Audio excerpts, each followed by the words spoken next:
वज़ीर-ए-आज़म और ईरान के सदर के दरमियान टेलीफोनिक रब्ता हुआ है। इस्लामाबाद अमन मुआहदे पर दस्तखत के बाद दोनों रहनुमाओं के दरमियान ये पहला रब्ता है। वज़ीर-ए-आज़म ने सदर पज़ेश्कियान, ईरानी क़यादत और ईरानी अवाम को तारीख़ी अमन मुआहदे पर दस्तखत की मुबारकबाद पेश की। उन्होंने कहा कि ये तारीख़ी मुआहदा न सिर्फ ख़ित्ते में अमन के क़याम में मददगार साबित होगा, बल्कि ईरानी कौम की तामीर नौ और पाकिस्तान और ईरान के दरमियान बाहमी दिलचस्पी के तमाम शोबों में ताल्लुकात को मज़ीद मजबूत बनाने का बाइस भी बनेगा।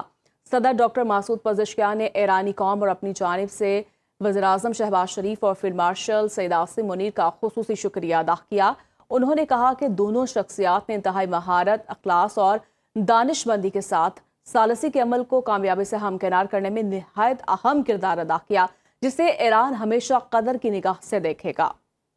अमरीकी नायब सदर JD वेंस ने स्विट्ज़रलैंड रवानगी मौखर कर दी। व्हाइट हाउस ने ऐलान किया कि अमरीकी नायब सदर ईरान के साथ मुज़ाकरात के लिए आज रात स्विट्ज़रलैंड रवाना नहीं होंगे, क्योंकि मुज़ाकराती मनसूबा भी हतमी नहीं हो सका। व्हाइट हाउस के तर्जमान के मुताबिक ईरान के साथ मुतवक्के तकनीकी मुज़ाकरात के इंतज़ामात को ताहाल हतमी शक्ल नहीं दी जा सकी।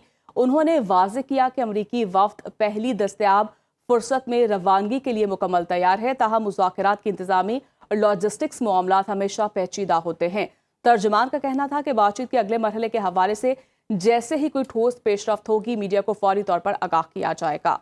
इस्लामाबाद मुफाहमत की याददाश्त पर दस्तखत के बाद अमरीका और ईरान के दरमियान मुज़ाकरात का सिलसिला आज स्विट्ज़रलैंड के शहर बर्जनस्टॉक में शुरू होगा। स्विस वज़ारत ख़ारजा के मुताबिक मुआहदे पर अमल दरामद के लिए अमरीका और ईरान के मंदोबीन आज बर्जनस्टॉक में मुलाकात करेंगे। इस अहम बैठक में सालिस का किरदार अदा करने वाले ममालिक पाकिस्तान और कतर के नुमाइंदे भी मौजूद होंगे।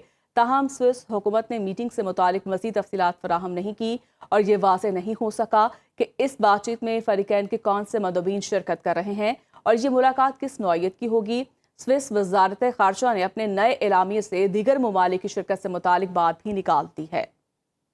ईरानी वज़ारत ख़ारजा के तर्जुमान इस्माइल बक़ाई कहते हैं कि स्विट्ज़रलैंड में मुज़ाकराती टीमों की मुलाकात शेड्यूल के मुताबिक होगी। मुफ़ाहमती याददाश्त पर अमल दरामद के लिए फ़ौरी मुज़ाकरात शुरू किए जाएंगे। हमारे पास अफजूदा यूरेनियम को कम दर्जे पर लाने का ऑप्शन मौजूद है। ईरान के मिसाइल प्रोग्राम पर मुज़ाकरात नहीं किए जा सकते।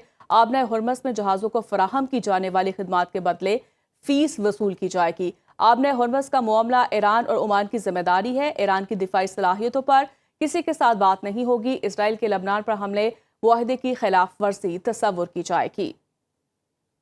अमरीकी सदर डोनाल्ड ट्रंप ने ईरान जंग के बाद अपने सदारती इख्तियारात की हदूद से मुतालिक सवालात को मुस्तरद करते हुए दावा किया कि उनके इख्तियारात की कोई हद नहीं। अमरीकी न्यूज़ वेबसाइट एक्सियोस को दिए गए इंटरव्यू में ट्रंप ने कहा कि ईरान के खिलाफ जंग में अमरीका ने मुकम्मल फौजी बर्तरी का मुजाहरा करके उसे शिकस्त दी। उन्होंने दावा किया कि ईरान के साथ तय पाने वाली मुफाहमती याददाश्त दरअसल गैर मशरूत हथियार डालने के मुतरादिफ है। ट्रंप का कहना था कि अगर वो मज़ीद 2 या 3 हफ्ते बमबारी जारी रखते तो आलमी सतह पर शदीद मुआशी बहरान पैदा हो सकता था। उनके मुताबिक आबना हुर्मस बंद होने से दुनिया को महीनों तक तेल की किल्लत का सामना करना पड़ता। इसीलिए आलमी मईशत को तबाही से बचाने के लिए ईरान से मुआहदे का फैसला किया गया। स्पीकर ईरानी पार्लियामेंट मोहम्मद बाकिर कालिबाफ ने कहा, मुआहदे की खिलाफ वर्जी का सख्त जवाब दिया जाएगा। वादा खिलाफी हुई तो हम भरपूर रद्द अमल देंगे। बाकिर कालिबाफ ने एक्स पर बयान जारी करते हुए कहा कि सुप्रीम लीडर ने हमें मुआहदे की शिकों और शराइत पर अमल दरामद यकीनी बनाने का टास्क दिया है। ईरानी पार्लियामेंट के स्पीकर ने कहा कि अगर फरीक मुखालिफ की जानिब से बदनीयती, मुआहदे की खिलाफ वर्जी या हद से ज्यादा मुतालिबात सामने आए तो हम दुश्मन को सख्त और फैसला कुन जवाब देने में कोई हिचकिचाहट नहीं करेंगे। बाकिर कालिबाफ ने कहा कि उन्हें जंग के दौरान एक बार सबक सिखाया जा चुका है। अगर वो दोबारा उसी रास्ते पर चलने की ख्वाहिश रखते हैं तो इस बार उन्हें इससे भी ज्यादा सख्त जवाब मिलेगा।